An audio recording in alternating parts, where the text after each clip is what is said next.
the spotted lanternfly seems to be making itself scarce. So can we thank everyone for doing their part by stepping on them, or is something else at play? Like maybe predators have developed a taste for the red-winged bugs? As Fox 8's Teresa Priolo shows us, there are several factors at play. They were once the talk of the town, resplendent in their red and black, but also destroying some of the tri-state's most gorgeous vegetation. And now they're almost an afterthought. I think it's good news, at least for the moment. The spotted lanternfly, an invasive species that were impossible to miss, have vanished around parts of the city. There's absolutely no way to tell how drastic or widespread the decrease has been because the flies don't adhere to any sort of census. So it's all anecdotal. It does seem that in many areas which were initially invaded by spotted lanternfly, their populations are declining. The lanternfly was first spotted in Staten Island in 2020. They quickly contaminated all 5 boroughs. If you remember, we were told to stomp on them when we saw them. That might have helped, but there are other factors at play, including a buildup of predators like spiders and praying mantis that feast on them, as well as a decrease of their favorite food source. Their favorite host tree is the tree of heaven. And with repeated feeding on that tree, which is throughout the city, the health of that tree starts to decline. It makes it less of a good food source for the spotted lanternfly, and consequently, they don't do as well. Experts are now trying to figure out if the decrease in sightings this year means the species is dying out, or if they're just done for this season with more to come next spring and summer. They're not going anywhere. I think it's an insect that we'll learn to live with, but I think the numbers will be much less than they have been in the past. Teresa Priolo, Fox 5 News. Well, new polling shows Donald Trump gaining support in some key states. The election is likely to be won or lost in 7 battleground states, which include Michigan, Wisconsin, and Pennsylvania, where Vice President Harris appears to hold a slight edge at the moment. However, according to a New York Times Siena College poll, Trump is ahead in 3 other crucial states: Arizona, Georgia, and North Carolina. Trump lost Arizona and Georgia to Joe Biden back in 2020 while winning North Carolina. The co-founder of OceanGate testified to the U.S. Coast Guard about the submersible that imploded en route to the wreckage of the Titanic. Guillermo Sondland left the company prior to that devastating accident. He testified that the company zeroed in on the use of carbon fiber for the vessel because it's a lightweight, less costly material. Sondland also said he hopes this tragedy yields renewed interest in exploration. You know, this can't be the end of deep ocean exploration. This can't be the end of deep diving submersibles, and I don't believe that it will be. Coast Guard's looking to determine the cause of that implosion and whether criminal charges should be filed. The hearing, scheduled to end this week, and a public report on the Coast Guard's findings will follow shortly thereafter. Well, construction is set to begin this week on a temporary road in Suffolk County after last month's severe storm. So it's been 5 weeks since unprecedented rain caused the partial collapse of Mill Creek Road in the village of Head of the Harbor. Ever since, people living in 7 homes have not been able to drive in or out. Officials say it could take more than a year to rebuild Mill Creek Road, so they've come up with a short-term solution to build an access road through an easement on private property, but residents will need to evacuate until the emergency roads are in place. We've been working on engineering, on legal agreements, on surveys.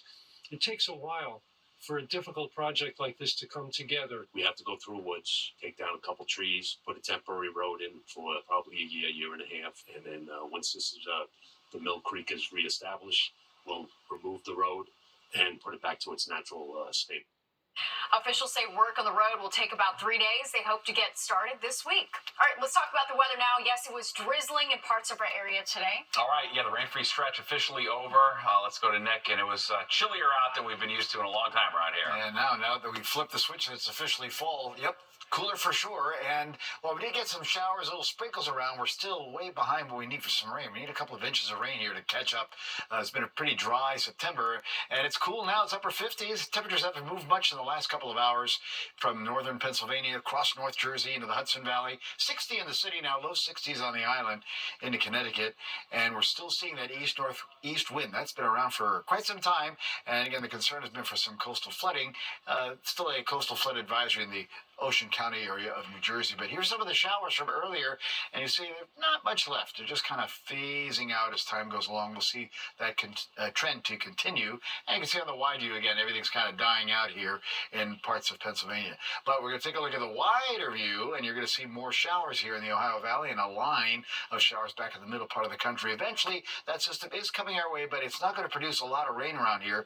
Tomorrow is sort of a combination of clouds and sun, maybe a little more sun than we saw today, but it still will be cool. You won't get out of the upper 60s in many spots.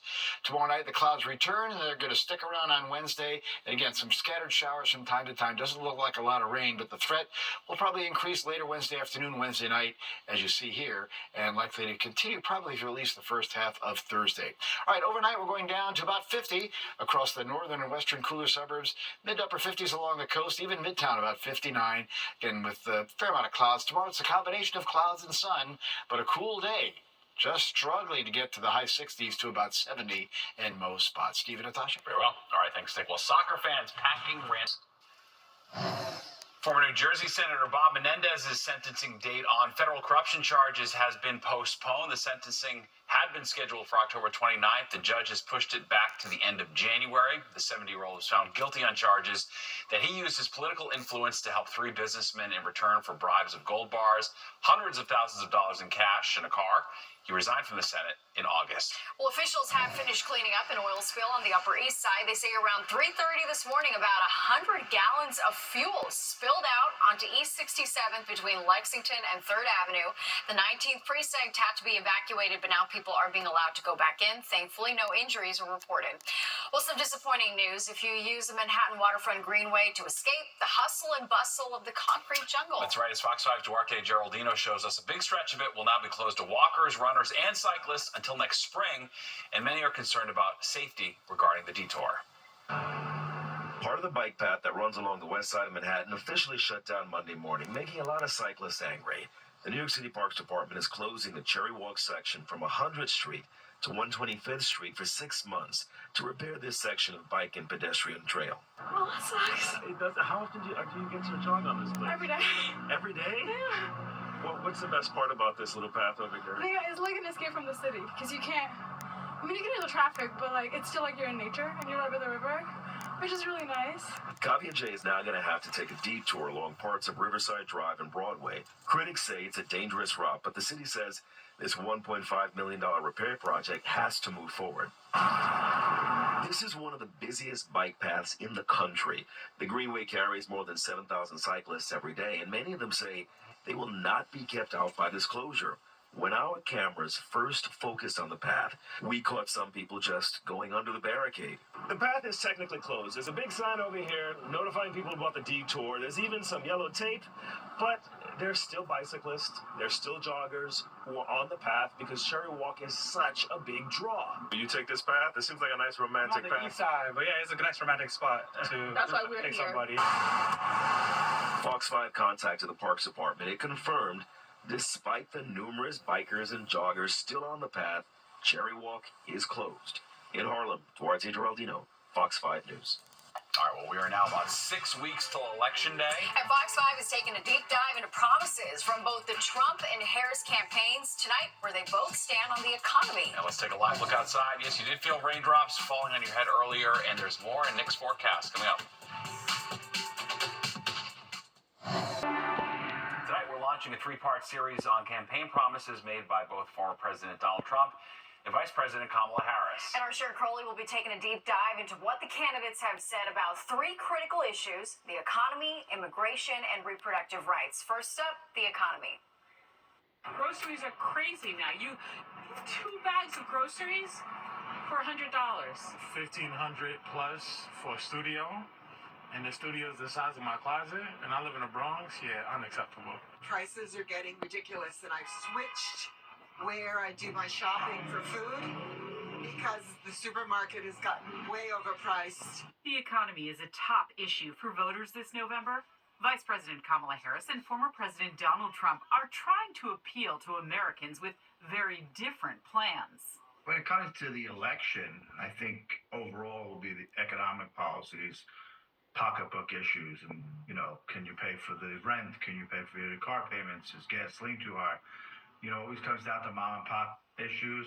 So, what are the candidates promising when it comes to improving the economy? I will create a government efficiency commission tasked with conducting a complete financial and performance audit of the entire federal government and making recommendations for drastic reforms. Former President Trump wants to cut taxes for corporations, bring manufacturing back to the U.S., cut regulations, boost energy production, and impose more tariffs on foreign goods. We will tax capital gains at a rate that rewards investment in America's innovators, founders, and small businesses. So here's the detail. If you earn $1 million a year or more, the tax rate on your long-term capital gains will be 28% under my plan. Vice President Harris believes big corporations and the wealthy should pay more.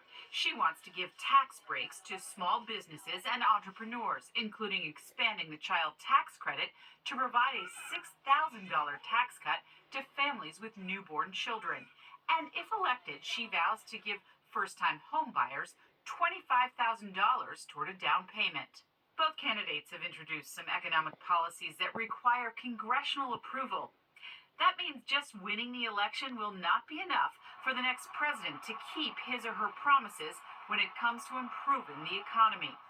One thing is certain, the economy is an issue voters will be weighing when deciding who to send to the White House. Is this an issue that you would vote on? Yes, I'm absolutely going to be voting towards that when it comes time to. They're both voting issues, and I've pretty much made up my mind that I want stability and a good future. So even though we just saw interest rates drop, New Yorkers telling me the cost of living is still too high when it comes to everyday costs, especially at the grocery store. So it will really be up to both presidential candidates to do something to convince undecided voters they are the best candidate to handle improving the economy if elected. Sharon Crowley, Fox 5 News. And Sharon will be back tomorrow night to look at the candidates' promises on immigration.